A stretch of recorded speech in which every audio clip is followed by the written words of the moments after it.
يرشدون صدق الله مولانا العظيم إن الله وملائكته يصلون على النبي يا أيها الذين آمنوا صلوا عليه وسلموا تسليما الصلاة والسلام عليك يا سيدي يا رسول الله وعلى آلك وأصحابك يا سيدي يا حبيب الله الصلاة والسلام عليك يا سيدي يا نبي الله وعلى آلك وأصحابك يا سيدي يا نور الله الصلاة والسلام عليك يا سيدي يا خاتم المعصومين وعلى آلك وأصحابك يا سيدي يا خاتم النبيين خالق کائنات مالک کائنات جل جلالہ کے فضل و کرم اور اس کی توفیق سے 28ویں رمضان المبارک 24ویں درس قرآن کا شرف حاصل ہو رہا ہے۔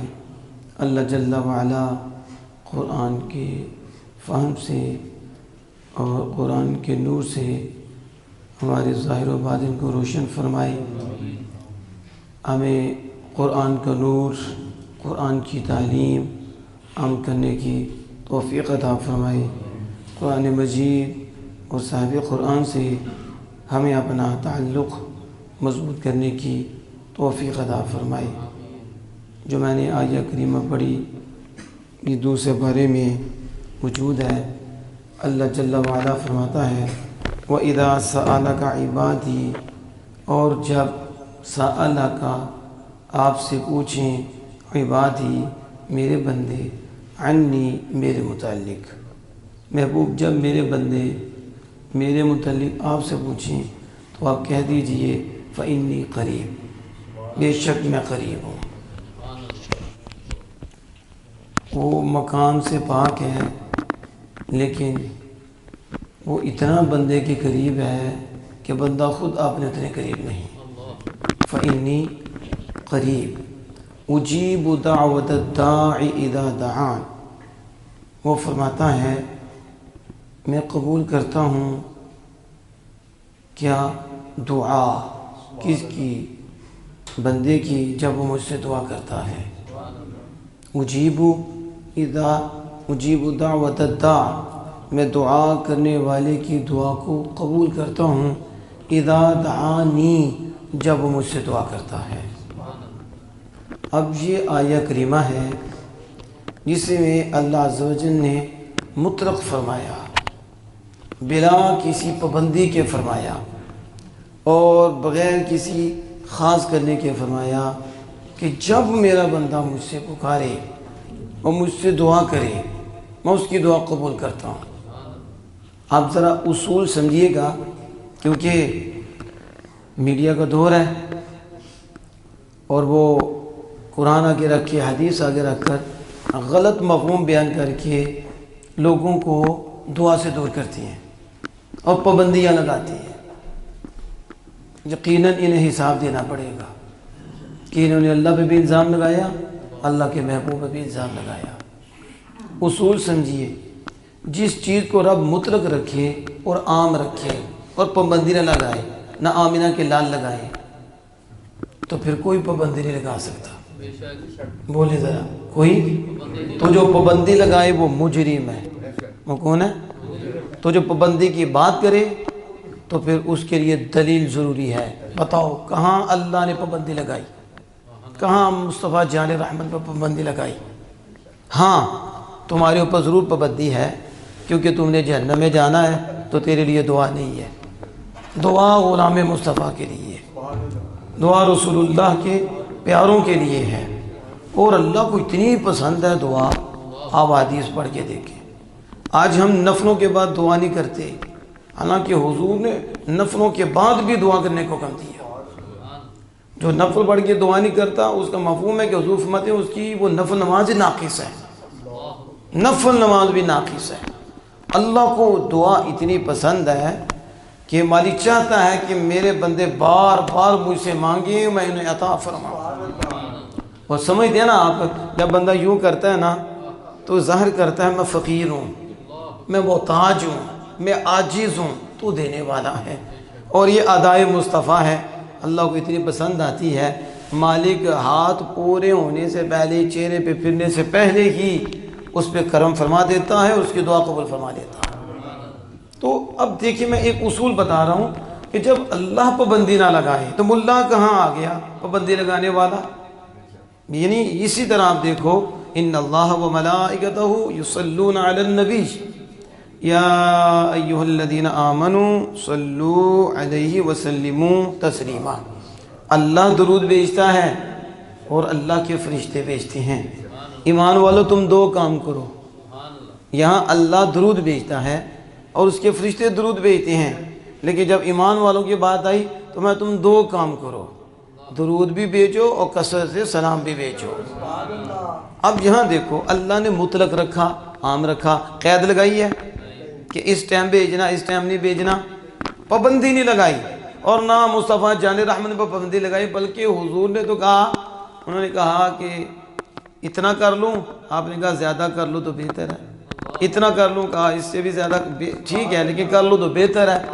یعنی فرائض واجبات سے ہٹ کر کے بات ہو رہی ہے، وہ تو ایک متعین ہے نا فرائض واجبات، اس جگہ تو اور کوئی عبادت نہیں کر سکتے نا آپ کہ فرض کی جگہ آپ درود شریف پڑھنا شروع کر دیں اور فرض کی جگہ آپ دعا کرنا شروع کر دیں، وہ تو شریعت نے متعین فرما دی ہے، وہ جگہ معین فرما دی، اس جگہ یہ عبادت کرنی ہے، اس جگہ یہ عبادت کرنی ہے۔ ان کے علاوہ فرمایا کہ تم درود بھیجو، کب بھیجو؟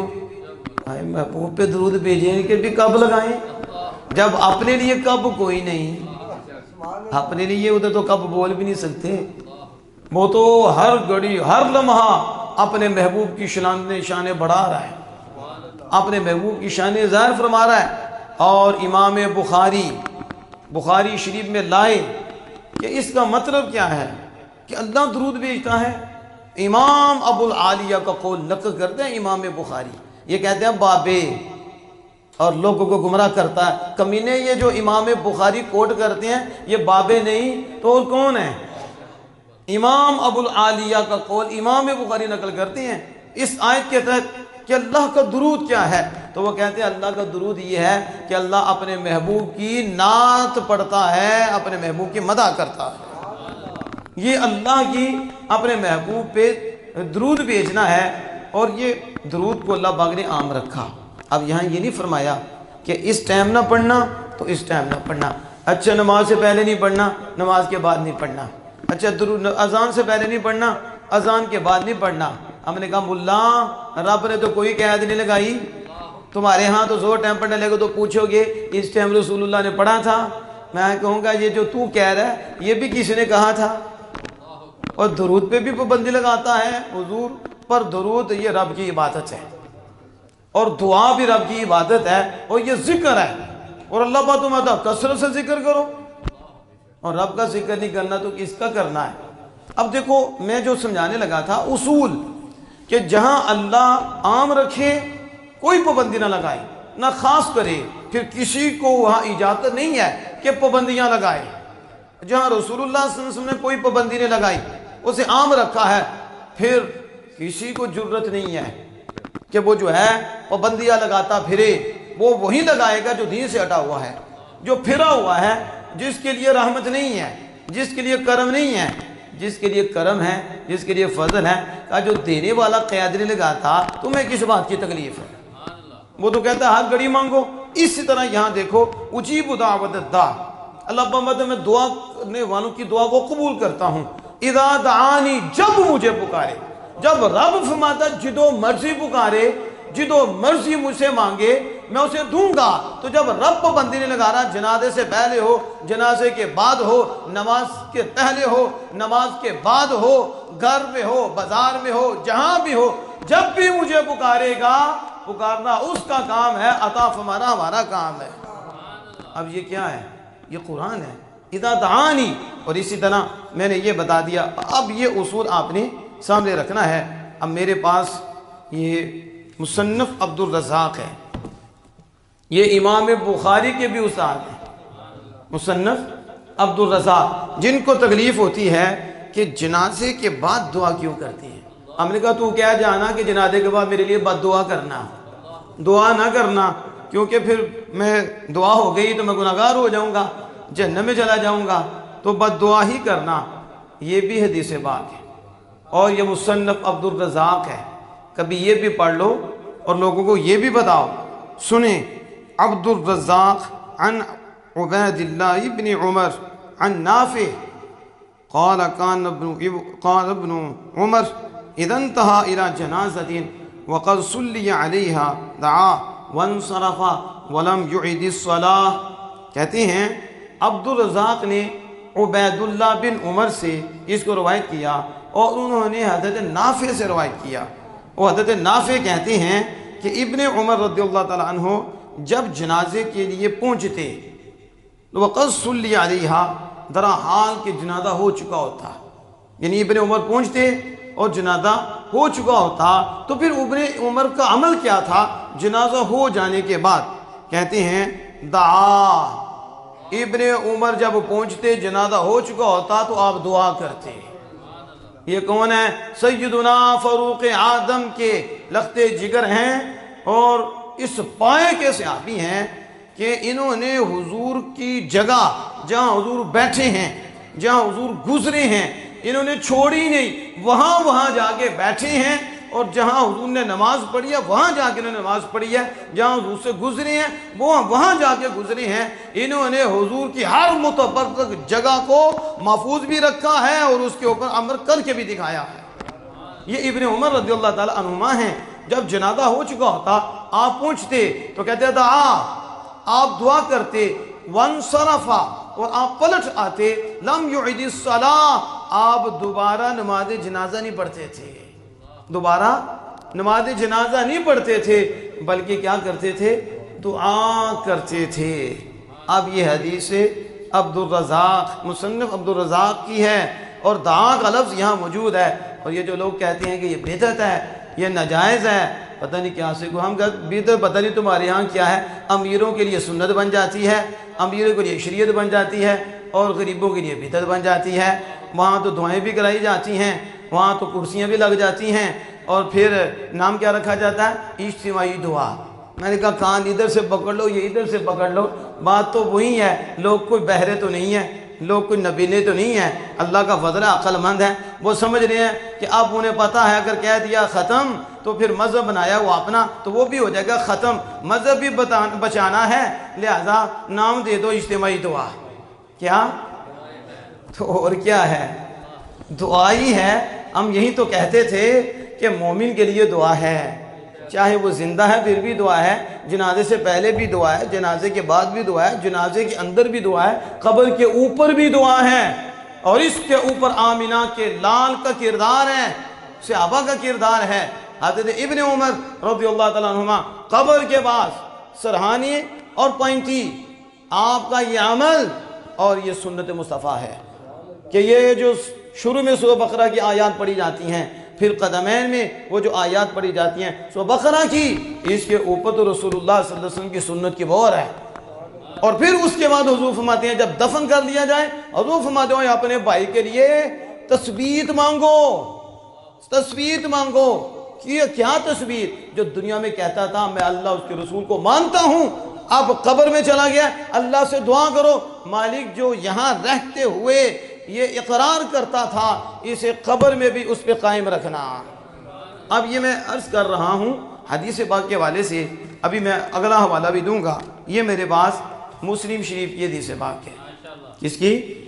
آپ بولے یہ بخاری کے بعد مسلم ہے، بخاری کے بعد، اور یہ جزء اول ہے بخاری شریف کی۔ اب سنیں، لوگوں کو دھوکہ دیتے ہیں اور کیا کہتے ہیں کسی کی کوئی عزت نہیں ہے۔ ہم نے کہا واقعی کتوں کی کوئی عزت نہیں ہے، آمینہ کے لال کے غلاموں کے لیے عزت ہے، یہ پکی بات ہے۔ جو کہتا ہے نا کوئی عزت نہیں، کہا بالکل کمینوں کی کوئی عزت نہیں ہوتی۔ اور فرعونوں کی عزت کہاں سے ہوئی؟ نمرود کی عزت کہاں سے ہوئی؟ یزید کی عزت کہاں سے ہوئی؟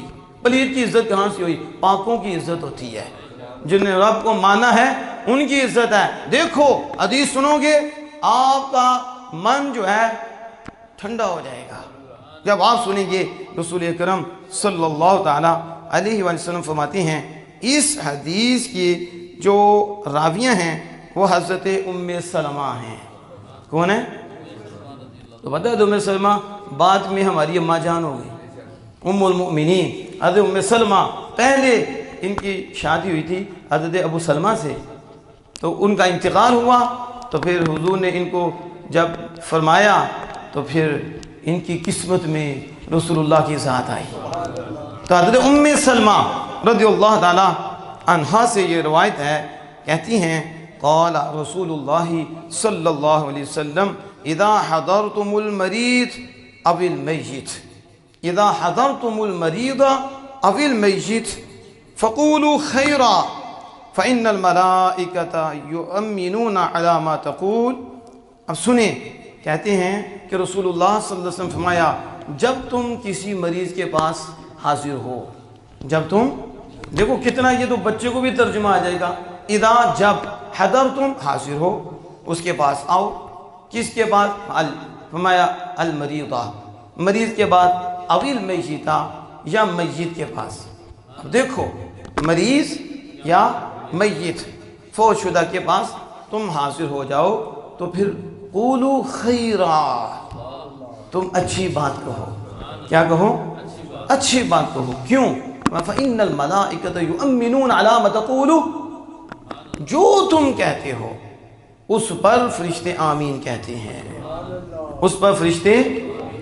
ذرا سنو، یہ جو فتوے لگا رہے ہیں کہ جب دفن ہو گیا جائے تو پھر دعا کر دی ہے، اس سے پہلے دعا ہی نہیں کرنی، تو ہم نے کہا تمہارے لیے نہیں ہے، یہ رسول اللہ کی ذات پاک ہے. کون سی حدیث تم پڑھ کے بتاتے ہو لوگوں کو؟ یہ تو مسلم میں آئی ہے اور رسول اللہ صلی اللہ علیہ وسلم کی زبان ہے جو امام مسلم نے اپنی مسلم میں لکھی ہے. کیا؟ کہ مریض کے پاس حاضر ہو جاؤ یا میت کے پاس حاضر ہو، پھر تم اچھی بات کرو، پھر تم دعا کرو، اس کے لیے استغفار کرو، اپنے لیے بھی کرو، اس کے لیے بھی کرو، قبول ہوتا ہے. کیونکہ فرشتے جب تم کہتے ہو تو تمہارے کہنے پہ فرشتے آمین کہہ دیتے ہیں. اب ذرا میں آپ سے پوچھتا ہوں، یہاں کوئی قید ہے کہ مریض نبی ہو، وہ مریض صحابی ہو، وہ مریض اہل بیت اطہار کا کوئی فرد ہو، آل رسول کا کوئی فرد ہو، وہ مریض غوث ہو، وہ مریض قطب ہو؟ نہیں. میں جب تم مریض کے پاس آؤ، کس کے؟ اسلام نے کتنی عزت دی ہے. یہ چوڑے کہتے ہیں کہ کسی کی عزت ہی نہیں ہے، کسی کی. ہم نے کہا خبیثو، تمہیں پتہ نہیں کب عقل آنی ہے. یہاں تو ایک مریض ہے، اس پہ تو قید ہی نہیں، گناہگار بھی ہو، سیاہکار بھی ہو، لیکن دل میں اللہ اس کے رسول سے پیار ہے. میں مریض کے پاس آؤ تو وہ جگہ ایسی ہے کہ اس ٹائم تم خیر کی بات کہو قبول ہو جاتی ہے، یہ قبولیت کی جگہ ہے. یا میت کے پاس تم حاضر ہو تو فرشتے حاضر ہوتے ہیں.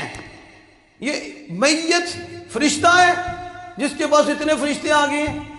یہ حضور سے پیار کرنے والا ہے، اللہ سے پیار کرنے والا ہے. یہ نہیں فرمایا کہ میت متقی ہو، پرہیزگار ہو، دن و رات عبادت کرنے والی ہو تو پھر ہی اس کے پاس دعا کرنا خیر کی، دعا قبول ہو جائے گی. نہ، حضور نے بھی عام رکھا ہے، کوئی مریض، ہاتھوں کی یہی نہیں، کوئی مریض، کوئی میت، لیکن پیار اللہ اس کے رسول سے ہو، اس کے پاس آ جاؤ تو پھر تم اچھی بات کہو. اس وقت فرشتے حاضر ہوتے ہیں، تمہارے کہنے پہ فرشتے آمین کہہ دیں گے. اب مجھے بتاؤ، جو لوگ دن و رات یہ باتیں کرتے ہیں، ایک لیٹی مورتی ہے، ایک کھڑی مورتی ہے، وہ لیٹی مورتی کو پوجتے ہیں، یہ لیٹی مورتی کو پوجتے ہیں، وہ کھڑی مورتی کو پوجتے ہیں. ہم نے کہا مورتیاں تمہاری ہوں گی، بت تمہارے ہوں گے، ہمارے تو خدا کے پیارے ہیں، ہمارے تو اللہ اس کے رسول کے ماننے والے ہیں. بتاؤ کمینو، یہ حدیث نہیں پڑھی تم نے؟ تم لیٹی مورتی کی بات کرتے ہو. ابھی تو یہ عام بندہ ہے، کوئی مریض ہے، اس کے پاس دعا کرو، اتنی رسپیکٹ ہے کہ اللہ پاک قبول فرماتا ہے، فرشتے آمین کہتے ہیں، اس کے بعد فرشتے حاضر ہوتے ہیں. اور میت ہے، مردہ ہے، اور جو عام بھی ہے اس کے بعد بھی فرشتے حاضر ہوتے ہیں. اتنی رسپیکٹ ہے کہ جب کوئی عرض کرتا ہے تو اللہ قبول فرما لیتا ہے. جب عام بندوں کے ساتھ یہ معاملہ ہے تو غوث پاک کے ساتھ کیا ہوگا؟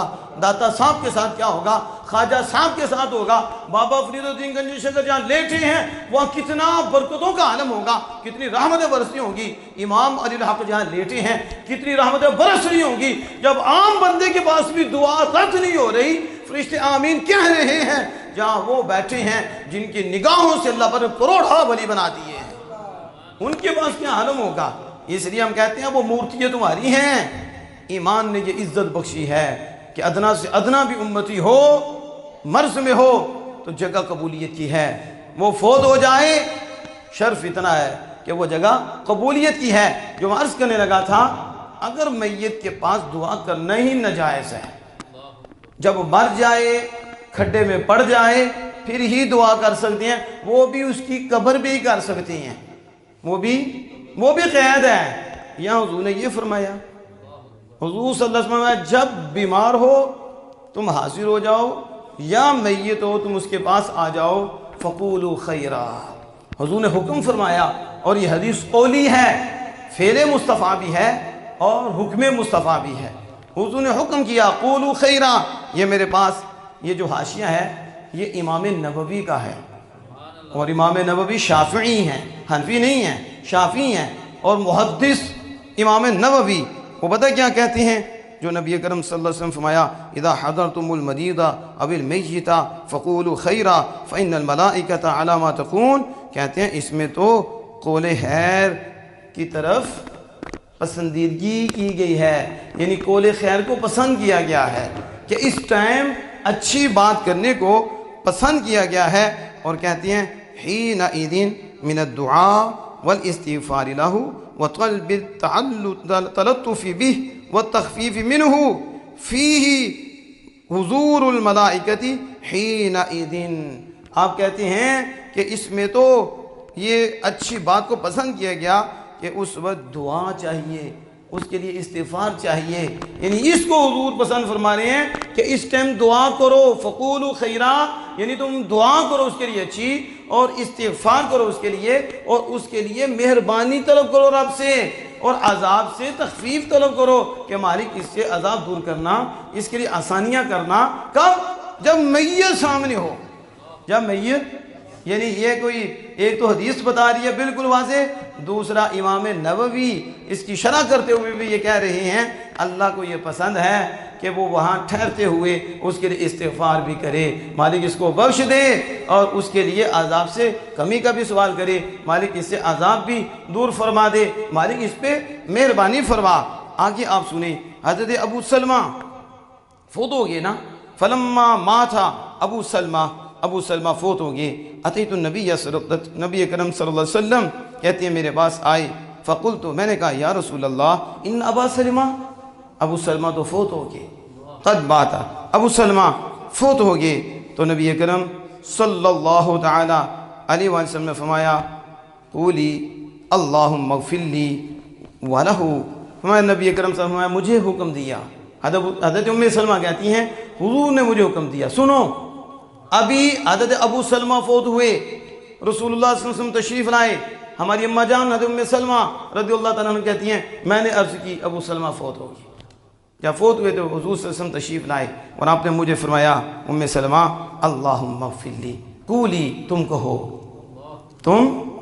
کہو اے اللہ مجھے بخش دے، اور وَلَهُ اور ابو سلمہ کو بخش دے۔ اب اس وقت حضور انہیں دعا تلقین کر رہے ہیں، انہیں تعلیم دے رہے ہیں کہ رونا نہیں، یعنی واہ ویلا نہیں کرنا، رونا منع نہیں ہے، واہ ویلا کرنا اور یہ تمانچے مارنا یہ منع ہے، اچھے اچھے اوصاف بیان کرنا منع نہیں ہے۔ تو حضور کہتے ہیں قولی، مجھے کہتے ہیں ام سلمہ اللہم اغفر لی، دعا کر کہ اللہ تجھے بخشے، اور وَلَهُ اور ابو سلمہ کے لیے بھی دعا کرو کہ اللہ انہیں بھی بخشے۔ یہ کہنے کے بعد آگے فرمایا یہ بھی کہو کہ اللہ ان کے بدلے مجھے بہتر نائب عطا فرمائے، اور اس کے بہتر ان کی جگہ مجھے عطا فرمائے۔ اور کہا فقلت، میں نے کہا پھر اللہ نے مجھے ان سے بہتر محمد صلی اللہ علیہ وسلم عطا فرمائے، میں نے حضور کے فرمان پہ عمل کیا کہ ام سلمہ دعا کرنی ہے کہ کہ اللہ مجھے بھی بخش دے، ان کو بھی بخش دے، اور ان کے بدلے مجھے بہتر عطا فرما۔ تو میں نے صبر کیا، آپ کے کہنے پہ دعا کی، تو پھر اللہ نے مجھے ان سے بہتر آمنہ کے لال عطا فرما دیے۔ اب یہاں دیکھیں کہ جو کہتے ہیں کہ دعائی کوئی نہیں، بس اسوت ہے، تو حضور تو اسوت کہہ رہے تھے کہ ام سلمہ بخشش کی دعا کرو، اور صرف انہیں حکم نہیں فرمایا بلکہ حضور نے بھی ہاتھ اٹھا دیے۔ اب یہاں یہ موجود ہے حدیث پاک میں کہ نبی اکرم صلی اللہ علیہ وسلم جب تشریف لائے تو آپ صلی اللہ علیہ وسلم آوازیں اٹھ پڑی، جب ابو سلمہ فوت ہوئے آوازیں اٹھیں تو حضور صلی اللہ علیہ وسلم لا تدعوا علی انفسکم الا بخیر، اپنوں کو نہ پکارو اور اپنوں پر نہ پکارو مگر بلائی کے ساتھ۔ بس یہاں بلائی کی باتیں کرنی ہیں اور تم نے اچھی دعا کرنی ہے۔ کیوں؟ فَإِنَّ الْمَلَائِكَةَ يُؤْمِنُونَ عَلَىٰ مَا تَقُولُونَ، کیونکہ فرشتے جو تم کہو گے اس پر آمین کہیں گے۔ ثُمَّ قَالَ اللَّهُمَّ اغْفِرْ لِأَبِي سَلْمَى وَارْفَعْ دَرَجَتَهُ فِي الْمَهْدِيِّينَ وَاخْلُفْهُ فِي عَقِبِهِ فِي الْغَابِرِينَ وَاغْفِرْ لَنَا وَلَهُ يَا رَبَّ الْعَالَمِينَ وَافْسَحْ لَنَا فِي قَبْرِهِ وَنَوِّرْ لَهُ فِيهِ۔ جب یہ کہا تو ایک تو حضور نے فرمایا ام سلمہ تم بھی دعا کرو، اور حضور نے سامنے چارپائی ہیں، اب ابو سلمہ فوت ہو چکے ہیں، حضور نے ہاتھ ید اللہ والے اٹھا دیے اور اٹھا کر عرض کی اے اللہ ابو سلمہ کو بخش دے۔ کتنے خوش قسمت وہ صحابی ہیں کہ لیٹے ہوئے ہیں اور حضور پاس کھڑے ہیں اور کہہ رہے ہیں اللہم اغفر لی ابی سلمہ، اے اللہ ابو سلمہ کو بخش دے، وارفع درجتہ فی المہدیین، اور مہدیین میں ابو سلمہ کے درجات کو بلند فرما دے۔ اور یہاں تک نہیں، پھر حضور صلی اللہ علیہ وسلم نے آگے فرمایا پیچھے رہ جانے والوں کے لیے بھی بہتر خلیفہ بنا دے، کہا واغفر لنا، اے اللہ ہمیں بھی بخش دے، وَلَهُ، اور ابو سلمہ کو بھی بخش دے، دوبارہ ہمیں بخش دے اور ابو سلمہ کو بخش دے، یا رب العالمین، وَافْسَحْ لَهُ فِي قَبْرِهِ، اے اللہ ابو سلمہ کی قبر کھلی کرتے۔ یہ جو ہم دعائیں کرتے ہیں ایسے نہیں کرتے، یہ حضور دعا کر رہے تھے وَافْسَحْ لَهُ فِي قَبْرِهِ، اے اللہ ابو سلمہ کی قبر کو کشادہ کر دے، وَنَوِّرْ لَهُ، اور اے اللہ ان کی قبر کو روشن کر دے، ان کی قبر کو ان کے لیے روشن اور منور کر دے۔ یہ جو میں آپ کو بتا رہا تھا کہ یہ میت سامنے ہے تو حضرت ابو سلمہ رضی اللہ تعالیٰ عنہ کے لیے رسول اکرم صلی اللہ علیہ وسلم دعا کر رہی ہیں اور مغفرت کی دعا کر رہی ہیں۔ میں کہتا ہوں یہ لوگوں کو کیوں نہیں بتاتے، یہ کیوں چھپا کے رکھتے ہو؟ اس لیے چھپا کے رکھتے ہیں کہ مذہب ہی ایسا بنا رکھا ہے، اگر بتائیں گے تو مذہب نہیں رہتا۔ ہم کہتے تو مذہب بچاتے رہو، ہم ایمان بچائیں گے، اور اللہ کا فضل ہے ہم ہر حق بات واضح کریں گے، اور ہم کرتے بھی ہیں۔ ہمارا مذہب اپنا بنایا ہوا نہیں، آمینہ کے لال کا عطا فرمایا ہوا ہے، اس لیے ہمیں کچھ بھی چھپانے کی ضرورت نہیں۔ آخری حوالہ میں دینے لگا ہوں، یہ اصل ہماری کتاب ہے اور یہ مبسوط رخصی ہے، اور یہ بہت بڑے بزرگ ہیں، اور یہ آج کی نہیں ہے، یہ جو متوفہ ہیں یہ 460 یا 490 اس وقت ان کا انتقال ہوا، مبسوط رخصی۔ اور یہ علماء جانتے ہیں کہ کتنی بڑی ہستی ہے اور اللہ نے کتنا ان کو نوازا تھا۔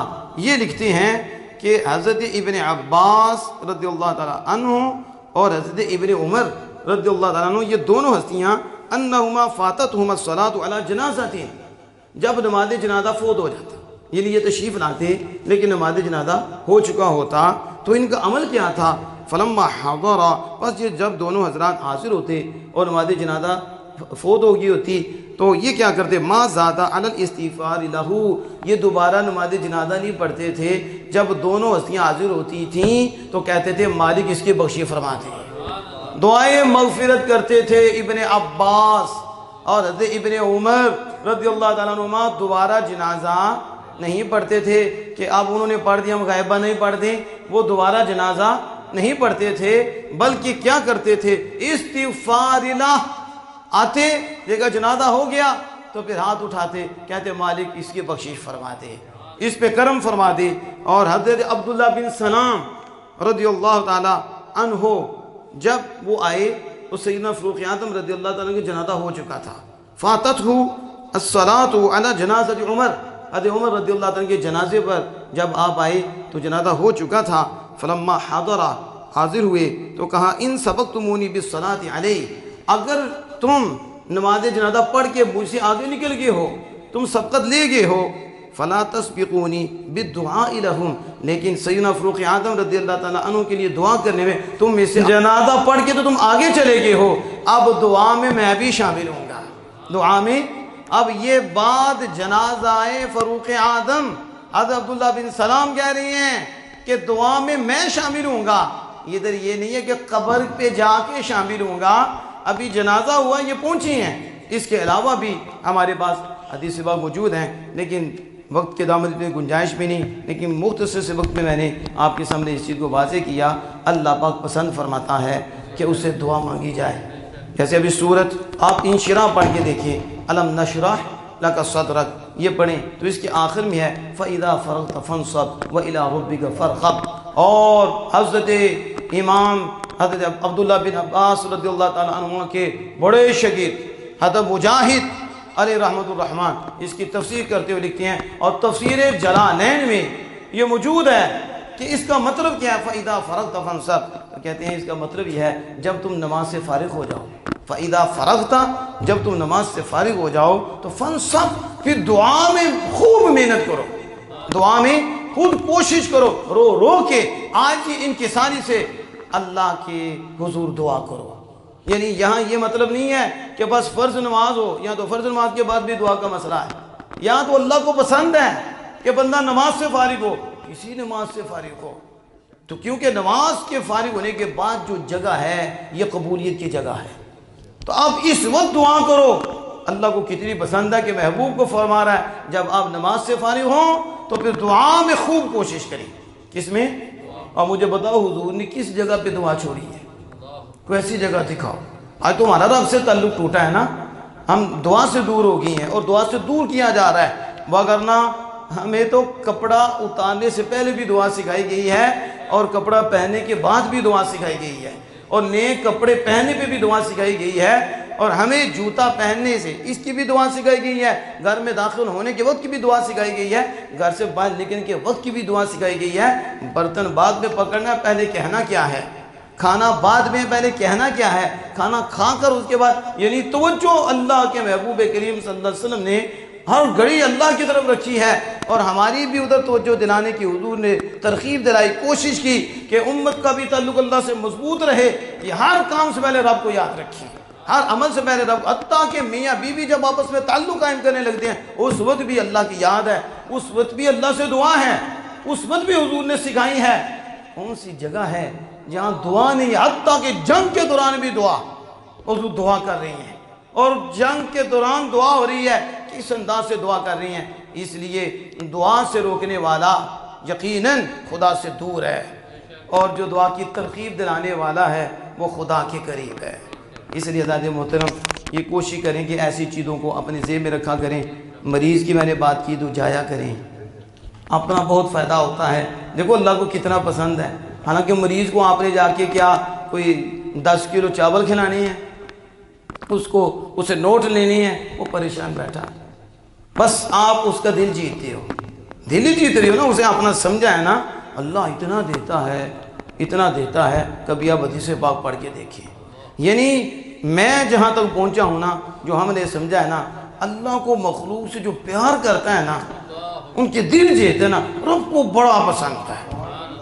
اس لیے آپ جب اپنے لیے دعا کرتے ہو وہ دولت آپ کو نہیں ملتی، جب آپ کہتے ہو نا مالک میرے مومن بھائی، میری مومن بہنیں، ان کی بخشش فرما، اللہ بڑا راضی ہوتا ہے، کیونکہ آپ نے اپنی نہیں سوچی، اپنے بھائیوں کی سوچی ہے، اپنے بھائیوں کا احساس کیا ہے، اس لیے اللہ پاک اتنا عطا فرماتا ہے، خود کرے تو نہیں، جب ان کا احساس کرے تو پھر۔ اسی طرح مریض کو اپنا سمجھتا ہے، کوئی باپ ہے، کوئی ماں ہے، کوئی بھائی ہے، کوئی بہن ہے، کوئی تایا، کوئی چچا ہے، اپنا سمجھتا ہے نا، تو اس تصور سے جب جاتا ہے نا سنت ادا کرتا ہے، رب اتنا راضی ہوتا ہے کہ وہ ادھر سے نکلتا ہے تو شام تک اللہ پاک 70,000 فرشتوں کی ڈیوٹی لگا دیتا ہے، یہ بندہ جو میرے بندے کی تیمارداری کے لیے جا رہا ہے، تم نے شام تک اس کے لیے دعا استغفار کرنی ہے، اور جو شام کو چلا جاتا ہے حکم ہوتا ہے صبح تک بتاؤ، یہ ساری رات عبادت کرتا رہا ہے کہ فرشتے اس کے لیے دعا استغفار کر رہی ہیں، اتنا پروٹوکول اتنا مقام کیسے مل رہا ہے،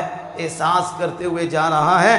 میرا کچھ لگتا ہے جب بھائی کے پاس جاتا ہے تو بھائی کو کیا دے رہا ہے، بھائی کا دل جیت رہا ہے، وہ دیکھ کے خوش ہو جاتا ہے کہ میرا کوئی لگتا ہے تو میرے پاس آیا ہے، اس کا جو غم ہے وہ کم ہوتا ہے۔ اللہ نے بتا دیا جو ہمیں ماننے والے ہیں نا ان کی بڑی عزت ہے، ان کا دل جیت لو، رب اتنے کرم فرماتا ہے، اتنی مہربانیاں فرماتا ہے۔ اللہ جل وعلا سے دعا ہے کہ اپنے محبوب کریم صلی اللہ علیہ وسلم کے صدقہ سے ہمیں دین متین کو سمجھنے اور اس پہ عمل کرنے کی توفیق عطا فرمائے۔